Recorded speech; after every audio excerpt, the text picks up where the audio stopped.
बोलो श्री घनश्याम महाराज जय। श्री लक्ष्मी नारायण देव जय। श्री नर नारायण देव जय। प्रभु तव मूर्ति विनोदकारी,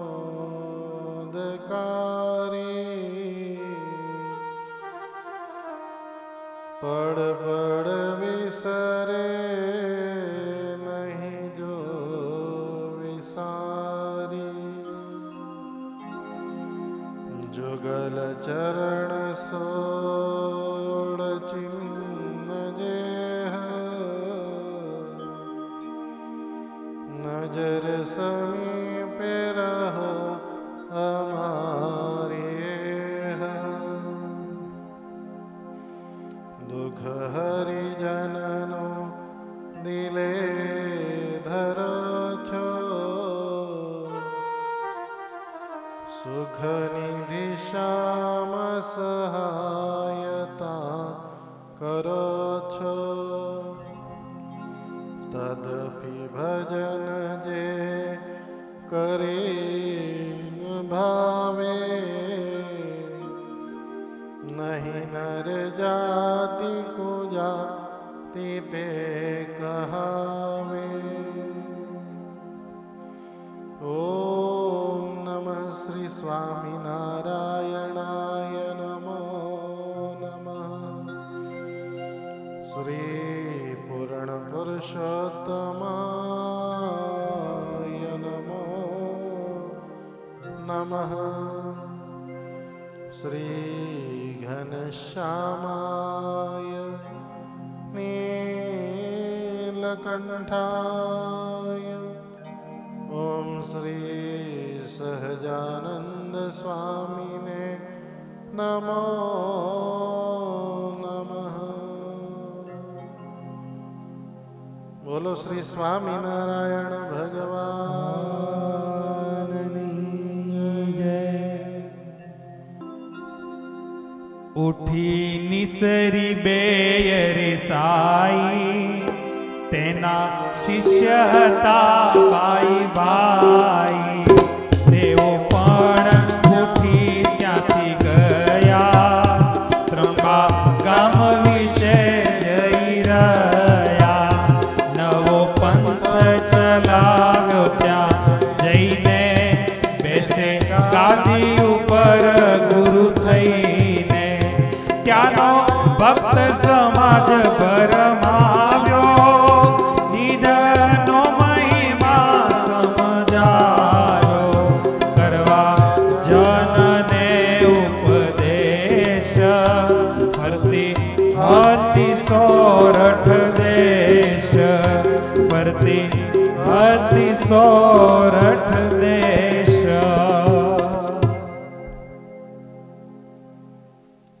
ભગવાન શ્રી હરિ ખૂબ સુંદર અગણિત લીલાઓ સત્સંગની અંદર કરી રહ્યા છે। મહારાજે હરબાઈ વાલબાઈને ખૂબ સમજાવી, પણ જ્યારે એ સમજી નહીં, એને તો અભિમાન ભર્યું હતું, માટે મહારાજે એને વિમુખ કરી દીધી, સત્સંગમાંથી બહાર કરી। કારણ કે મહારાજ તો ચોખ્ખું આપણને કહીને ગયા છે, જે શિક્ષાપત્રી પ્રમાણે ન વર્તે તેને તો અમારા સંપ્રદાય થકી વિમુખ જાણવો। અને પછી આપણે રોજ ગાઈએ છીએ, વિમુખ જીવ કે વદન સે કથા સુની નહીં જાત। વિમુખ હોય, ગમે એટલી સારી કથા કરતો હોય ને, પણ એના મુખેથી ક્યારેય કોઈ સત્સંગીએ કથા સાંભળવી નહીં। પછી એ બાઈઓ ત્યાંથી ઊભી થઈ ગઈ, એના જે ચેલાઓ હતા એ બી ઊભા થઈ ગયા। નવો પંથ ચલાવ્યો, ત્રંબા ગામમાં ગઈ, નવો પંથ ચલાવ્યો અને ગાદી ઉપર ગુરુ થઈને બેસી ગઈ। અને પછી ઘણા લોકોને એને ભ્રમાવ્યા. લોકો તો ઘેટા બકરાના ટોળાની જેમ હોય છે, સાચું ખોટું કઈ જાણે નહીં ને જ્યાં ત્યાં માથા ઘસા કરે. સત્સંગના રીતની કઈ ખબર હોય નહીં, સત્સંગની કઈ ખબર હોય નહીં. વાતો ખાલી મોટી મોટી કરીએ કે અમારા દાદા તો આવા સત્સંગી હતા ને વડતાલની આટલા વર્ષ પૂનમ ભરતા ને એના છોકરા પાછા બીજે માથા ઘસવા જાય.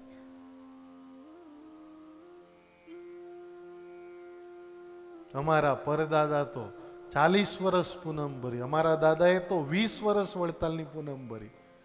અરે એના પ્રતાપે તું સુખી છો, પણ તું શું કરે એ તો જો. જ્યાં ત્યાં જેમ આવે એમ ઘેટા બકરાની જેમ માથા ઘસી જેને તેને માની શું આપણું સારું થશે? ખરું જે આપણે દાદાની પાસે લેવાનું છે તો લીધું નહીં. સંપત્તિ માટે બધા ઝઘડા કરે.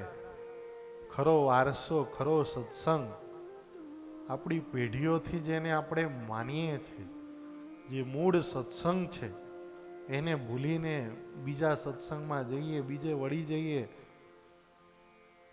દોડ પાખંડમાં પ્રોફેશનલ દેખાય ને એટલે તરત ખેંચાઈ જઈએ.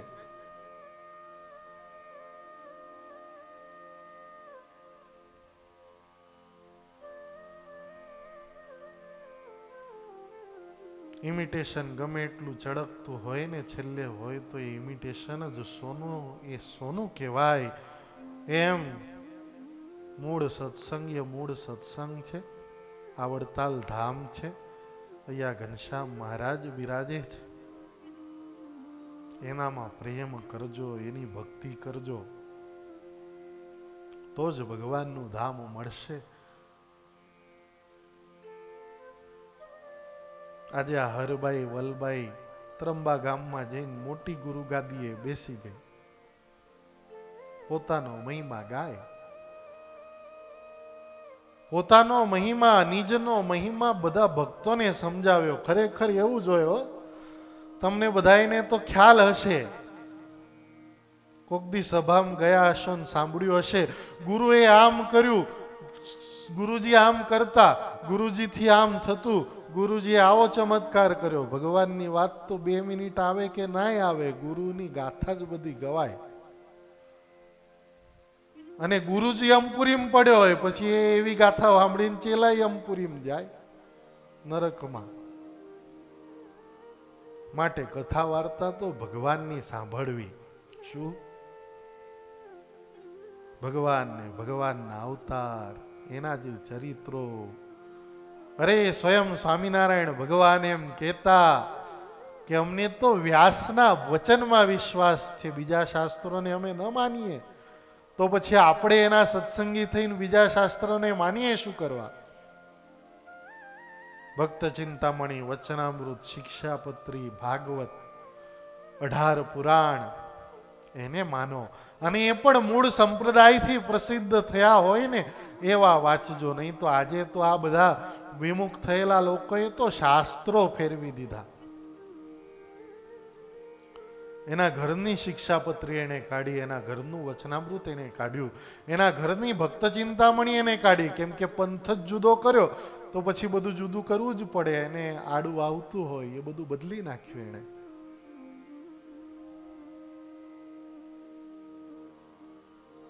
પણ એ મૂર્ખોને ખબર નથી, ઓરિજિનલ પ્રતો આજે બી વડતાલમાં છે.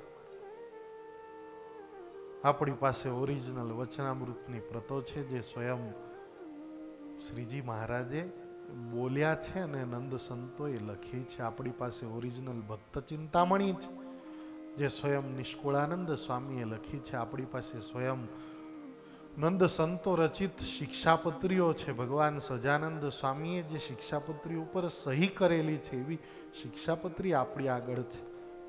એટલે વડતાલ મંદિર દ્વારા અને કાલુપુર મંદિર દ્વારા પ્રસિદ્ધ થતા શાસ્ત્રો સિવાય એક પણ શાસ્ત્રને ઘરમાં વસાવા નહીં. હોય ને તોય એને બાળી નાખવા કે પાણીમાં ડૂબાડી દેવા. એને શાસ્ત્ર પણ કહેવાય નહીં ખરી ભાષામાં.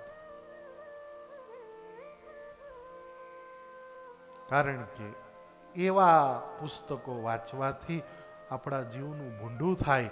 માટે ભક્તોએ આપણે વડતાલ ધામથી જ બધા પુસ્તકો ઘરે લઈ જઈને વાંચવા.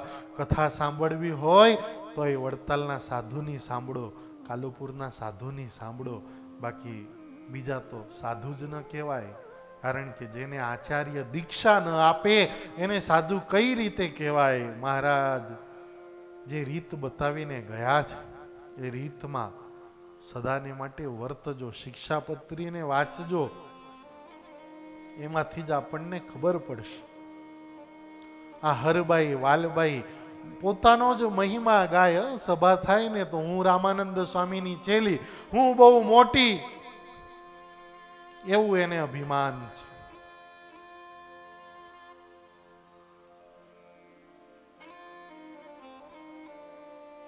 સોરઠ દેશમાં ફરતી, ત્રંબા ગામમાં રહેતી, અભણ લોકો હોય એના શિષ્ય થાય. આવું સાંભળીને રાજા કહે છે, હે વર્ણી, ગુરુદેવ, મને સંશય થાય છે, માટે પ્રશ્ન કરું છું. સંસાર છોડીને ત્યાગી થઈ તો પણ કેમ એ સત્સંગમાંથી ગઈ? કેમ એને કલ્યાણનો ખપ નહીં? કેમ એને વૈરાગ્ય ઘટી ગયો? તેનું માથું કેમ ફરી ગયું? અને એની વાત બીજા માને કેમ? મુક્તાનંદ જેવા મોટા સંત એના પક્ષમાં નથી, તોય એની વાત મનાય જ કેમ?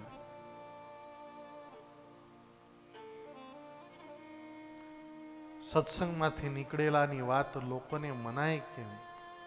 એવા કોણ ભોળાજન થાય જે ગંગા તજીને ખાડામાં નાય? ગુણ દોષ કાંઈ જુએ નહીં, વણ સમજ્યા વગર કામ કરે. આવો મને સંશય થાય છે, તેને તમે નિવારો. કેવું સુંદર રાજા પૂછે છે, ગંગા તજીને ખાડામાં નાય. ગંગા રૂપ ભગવાન સ્વામિનારાયણનો આ મૂળ સંપ્રદાય, એને છોડીને ખાડા ખબોચામાં નાવા જઈએ.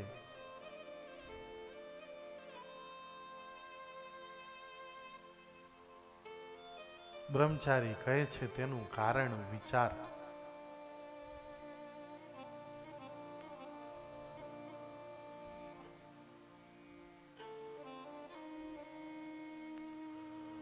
શિષ્યને બહુ જાજુ અભિમાન હોય ને, તે માનનું ખંડન જ્યારે થાય ને એને, ત્યારે તેને બહુ ક્રોધ આવે ને પછી એ ગુરુનો વિરોધ કરે. અભિમાની હોય ને, અને એનું માન જ્યારે ઘવાય, કેમ કે આ સત્સંગ તો નિર્માનીપણાનો છે, એટલે માન ઘવાય એકબીજાનું. સત્સંગ તો દાસ થઈને રહેવાનો સત્સંગ છે. એમાં પછી માન હોય નહીં, પણ જેને અભિમાન હોય એને તો ક્રોધ આવે ને ગુરુથી પછી વિરોધ જાય. પછી ગુરુનો અવગુણ આવે, ધીરે ધીરે વધવા લાગે, અને પછી એ બીજ વધતું જાય ને એક દાડો વડ વૃક્ષની જેમ થાય. ભમી ગયેલો ચેલો ગુરુ ભક્તિને મૂકીને અનેક મિથ્યા અપવાદ ગુરુના શિરે મૂકે. ગુરુમાં એને સદાયને માટે અવગુણ દેખાય ને પોતાનામાં સદગુણને જુએ નહીં. આજકાલ સત્સંગમાં એવી જ વાતો કે અમે તો પેલા એ જ સંપ્રદાયમાં હતા ને ત્યાં તો આમ થતું હતું ને ત્યાં તો એમ થતું હતું ને ત્યાં તો કઈ પછી હવે રહેવા જેવું હતું નહીં, આટલું અમને હેરાન કરતા ને પરેશાન કરતા ને. ખોટી વાતો બધી. કેમ છોડવું પડ્યું ને, શું કામ ભાઈ તમારે બેને જ છોડવું પડ્યું? જ્યારે છોડ્યું ત્યારે બીજા 500 સાધુ હતા, એમને કોઈને વાંધો ના પડ્યો ને તમારે 2 જણને જ વાંધો પડે અને તમે નીકળી જાઓ.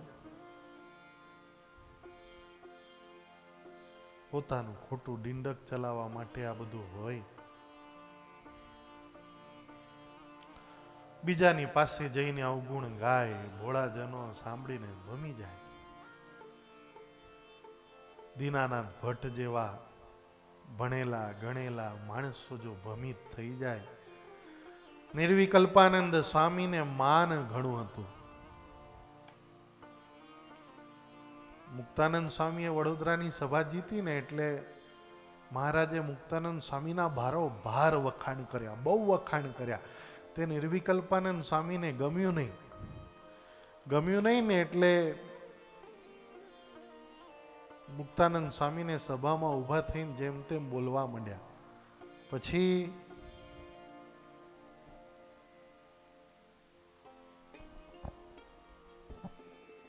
સભામાંથી નીકળી ગયા. બસ હવે મારે આ સત્સંગમાં રહેવું નહીં.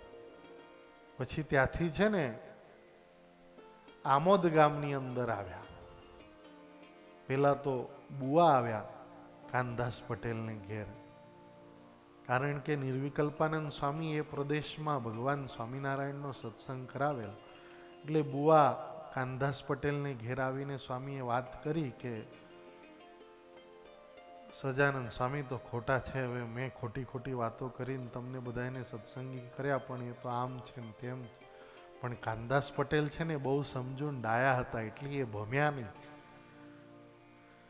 દીનાનાથ ભટ્ટ આગળ આવ્યા. એ બહુ ભણેલા ગણેલા વિદ્વાન હતા. તે વખતે વિદ્વાનોની હારમાળામાં એમનું નામ, એટલે એમણે ભમાવ્યા. પેલો મયારામ ભટ્ટ કે છે કઈ ભણ્યો નહીં ને એનું નામ શિક્ષાપત્રીમાં લખ્યું. તમે કેવા સત્સંગી, ભણેલા ગણેલા, તમારું કેવું મોટું નામ, અને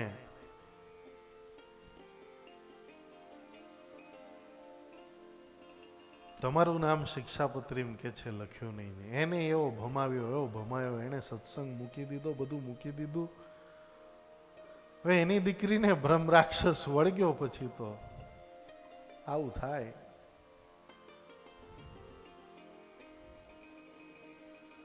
બહુ જગ્યાએ ગયો, બ્રહ્મ રાક્ષસ ક્યાંય નીકળ્યો નહીં. કોઈએ કીધું જાઓ સજાનંદ સ્વામી પાસે. વડતાલ આવ્યા ને ગોમતીના કાંઠે મહારાજે એ બ્રહ્મ રાક્ષસ કાઢ્યો. અને ત્યારબાદ એને સ્તોત્ર બનાવ્યું, ભવ સંભવ ભીતિ ભેદનમ સુખ સંપત કરુણાનિકેતનમ કરુણામય ચારુલોચનમ સહજાનંદ ગુરુમ ભજે સદા. માણસ છે ને ભમી જાય છે. શાના માટે ભમી જાય છે? એનામાં માન રહેલું હોય છે. લોકો માન આપે ને સેજે, એટલે હવે જાવું પડશે. જાય પછી બ્રહ્મ રાક્ષસ વળગ્યો, બીજે જાવ તો. માટે બીજે ક્યાંય જવું નહીં. આ સાચો સત્સંગ મૂકી અને બીજે ક્યાંય જવું નહીં.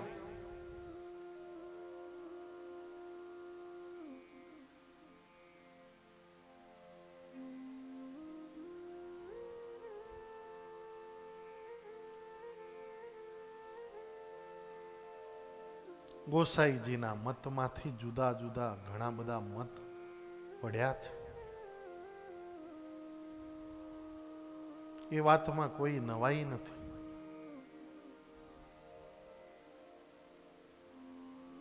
પોતાની વાત મનાવવા માટે તુલસીને મૂકીને ખીજડાની પૂજા કરાવે ને એવા માર્ગ છે. લોબાનનો ધૂપ કરાવે. મનુષ્ય તો ભોળા મૃતિકા સમાન છે. પલાળતા પલળે, પછી ગંગાજળથી પલાળો કે દારૂથી પલાળો, પલળે તો ખરા જ.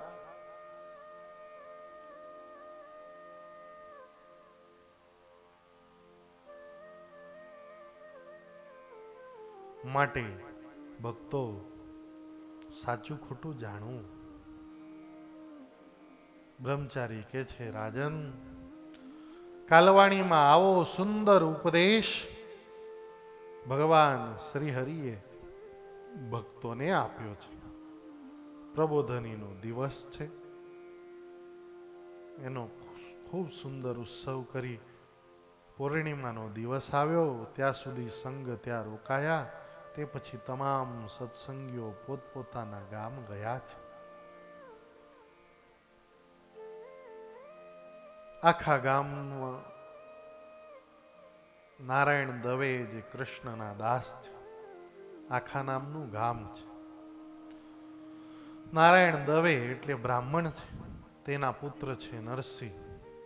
તેને પરમેશ્વરને પ્રણામ કરીને કીધું,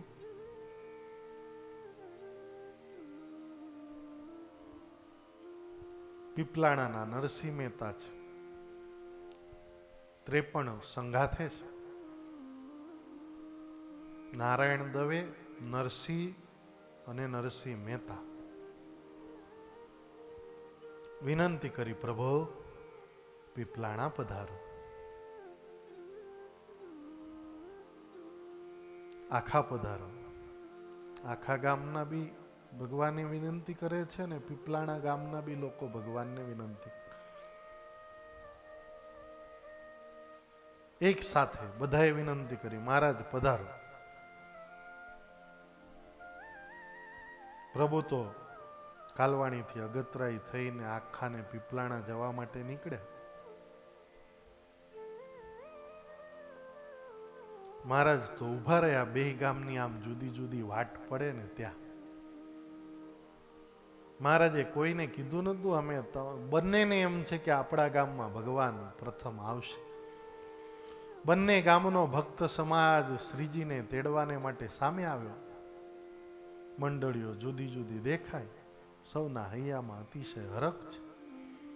તાળ મૃદુંગ વગાડે છે, ગુલાલ ઉડાડે છે. પ્રથમ પ્રભુ અમારે ગામ આવશે, પ્રથમ પ્રભુ અમારે ગામ આવશે. નારાયણ દવે ને નરસિંહ મહેતા તેઓ પણ એમ જાણતા હતા. સાધુ પાર્ષદ ને બ્રહ્મચારી તેની સંખ્યા તો 300 હતી. બંને ગામમાં 300 જણની રસોઈ તૈયાર કરાવી. દાળ ચોખા ચડાવેલા છે ધોઈ. મંડળીઓ પ્રભુજીને પ્રણામ કર્યો છે.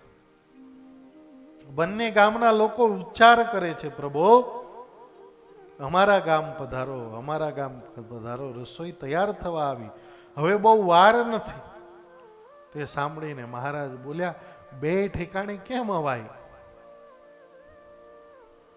કેમ તમે બે ઠેકાણે રસોઈ કરી? સમજ્યા વગર આવું કર્યું શું કામ? બે ગામના માણસો બોલ્યા, અમને એમ મહારાજ કે તમે અમારે ગામ આવશો એમ સમજીને અમે તો રસોઈ સંતો માટે ને તમારા માટે કરી છે. પછી એકાંતે જઈને ભગવાન ઘનશ્યામ મુક્તાનંદ મુનિને ને મયારામ ભટ્ટને કહેવા લાગ્યા, હવે કેમ કરવું?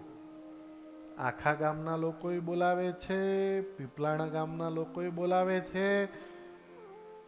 આપણે બંને ગામની વચ્ચોવચ્ચ ઊભા છીએ. એક બાજુ પીપલાણા જવાનું છે, એક બાજુ આખા જવાનું છે. બંને ગામમાં રસોઈ તૈયાર છે. હવે જવું ક્યાં? મુક્તાનંદ સ્વામીને ને મયારામ ભટ્ટને વાત કરે, કયા ગામમાં પ્રથમ જાશું? એ બે જણા વિચારીને એમ બોલ્યા, હે મહારાજ તમે તો સમર્થ છો.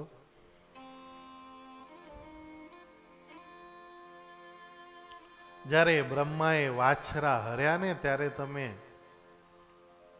રૂપ ધારણ કરીને ગોકુળમાં બધાઈને દર્શન આપ્યા હતા. વળી મહારાજ તમે 9 લાખ પર્વત ઉપર જ્યારે ગયા ને ત્યારે 9 લાખ રૂપ ધારણ કરીને સિદ્ધોને મળ્યા હતા. એવી રીતે પ્રભુ આજ સ્વરૂપ ધારણ કરો ને બેયનું કામ પૂરું કરો એવો ઠરાવ ઠરાવીને પીપલાણાના ભક્તને બોલાવીને મહારાજે કહ્યું,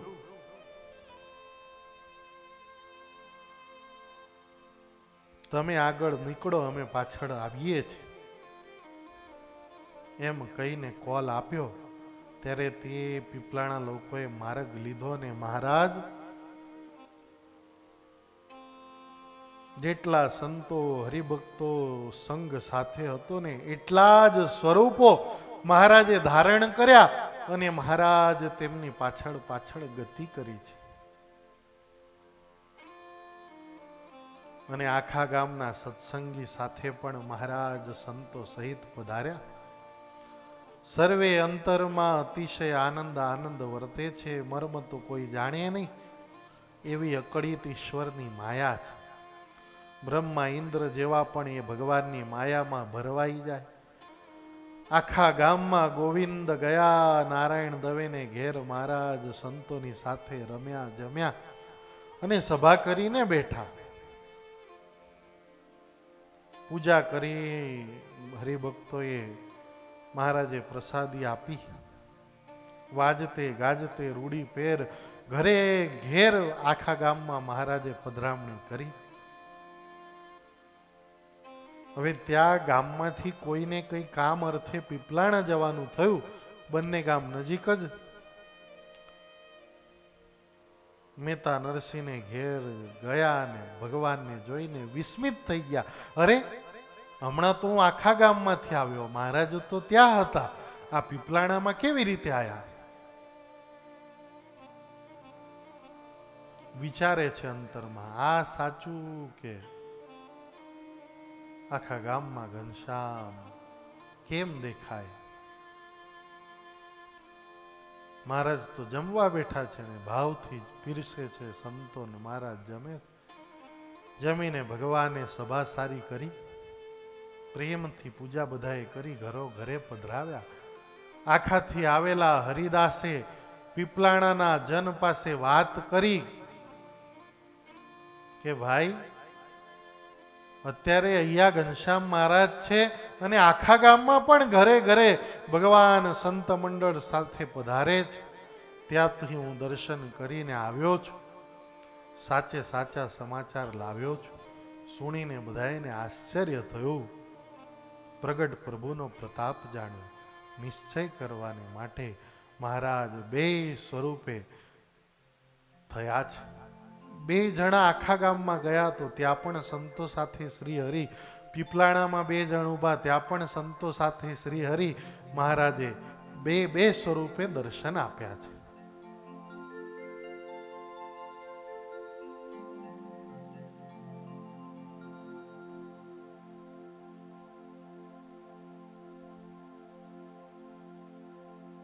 બધાને આશ્ચર્ય થયું. બધાએ ભક્તવત્સલ ભગવાન જાણ્યા. મહારાજે સૌના મનોરથ પૂર્ણ કર્યા. કોઈના મનોરથ મહારાજે અધૂરા રાખ્યા નહીં. અને કોટી બ્રહ્માંડના કરતાર ભગવાન સર્વના સ્વામી જેના સંકલ્પ માત્રથી ઉત્પત્તિ સ્થિતિ અને પ્રલય થાય છે. જે કાંઈ ધારે ને એ ક્ષણમાં થઈ જાય છે. આવા અદ્ભુત કામ ઘણીવાર મહારાજ કરી રહ્યા છે. બે રૂપે બે ગામમાં થોડા થોડા દિવસ રહીને મહારાજ ખૂબ આનંદ દીધો. ખૂબ આનંદ, ખૂબ દર્શન કરાવ્યા. પરગામના બહુ લોકો આવ્યા, એને પણ મહારાજે દર્શન કરાવ્યા. બે ગામમાં ભગવાનને જુએ અને અતિશય અંતરે આનંદ આનંદ થાય. ત્યાંના હરિજન નરનારી બધાય સમાધિમાં ગતિ કરે. કોઈ જોગ સાધના નહીં કરી. ઘનશ્યામ મહારાજે એવી સ્વતંત્રતા દીધી. એક થી અનંત મહારાજના ચરિત્રો દેશ વિદેશમાં પ્રસિદ્ધિને પામે છે. ત્યારે બે ગામના હરિજન પાસે પછી મહારાજ બોલ્યા, અહીંયા જગ્યાની સકડાશ છે, માટે આપણે નદી કિનારે જઈએ. વળી અમારે તો વિષ્ણુયાગ કરવો છે. ખૂબ માણસોને ભેગા કરવા છે. હજારોની સંખ્યામાં વિપ્રો આવે, તે આ ગામમાં કેમ માય? માટે ઓજત નદીના કિનારે સારી સુંદર જગ્યા જોઈ અને તંબુ દેરા ચંદનીઓ નખાવીને નદીના તીટે ઊભા કરાવો. આજ્ઞા હરિભક્તોને સંતોને એવી આપી. સૌએ સારી જગ્યા ધારીને તંબુને દેરા તાણ્યાને અતિ આનંદથી ઊભા કરી બહુ યુક્તિથી ઊંચા બંધાવીને નવી જાજમો પથરાવી બે ગામથી ભગવાને સીધાવ્યા અને હરિભક્તો બે ગામથી મહારાજને વળાવવાને માટે આવ્યા છે. અને સુંદર મહારાજે ઓજત નદીના કિનારે વિષ્ણુયાગ કર્યો છે. એની સુમધુર કથા આપણે આવતીકાલની કથામાં જોઈશું. અત્યારે ભગવત નામ સ્મરણ સાથે કથાને વિરામ. સ્વામિનારાયણ સ્વામિનારાયણ સ્વામિનારાયણ સ્વામિનારાયણ સ્વામિનારાયણ સ્વામિનારાયણ સ્વામિનારાયણ સ્વામિનારાયણ સ્વામિનારાયણ સ્વામિનારાયણ સ્વામિનારાયણ સ્વામિનારાયણ